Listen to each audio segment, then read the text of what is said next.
2019 metų Audi Q5 Premium komplektacija, beveik 82 000 mylių, nuvažiavus Mannheimo aukcionas, sveikos mašinos, balandžio 2 numatomas aukcionas, apie 13-15 tūkstančių turėtų maždaug panašiai jos kaina būti.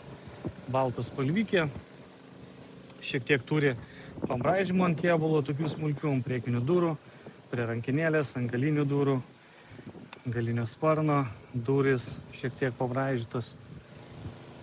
Čia kaip ir bamperis, kaip ir sparnas šiek tiek yra gavęs. Švarus taitlas, juodas salonas. Mašinos pasikūrėsi ir važiuoja. Kaip minėjau, čia yra sveikų mašinų aukcionas, turi šildomos sėdynės. Salonas tvarkingas visas, niekas nesubraižyta, nesuplėšta, oda irgi tvarkinga. Panorama, šviesios lubos, jokių klaidų nedega, variklis dirba tvarkingai. Čia viskas veikia taip pat. Ką mes turim gale?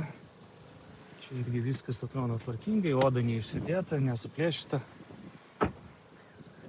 2 litrai, quattro. Galinis bamperis irgi, kaip matot, yra pabraižytas. Galinis dantis šiek tiek irgi.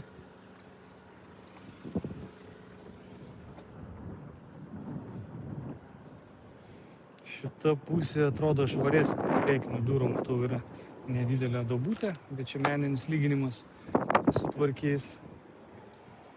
O priekis, keleivio sėdynė irgi atrodo tvarkingai. Iš esmės tvarkingas labiau automobilis, vieną pusę daugiau yra pabraižyta, kita mažiau. Čia šiek tiek pabraižyta, čia, bet, kaip minėjau, Amerikos mašinos visos būna pabraižytas.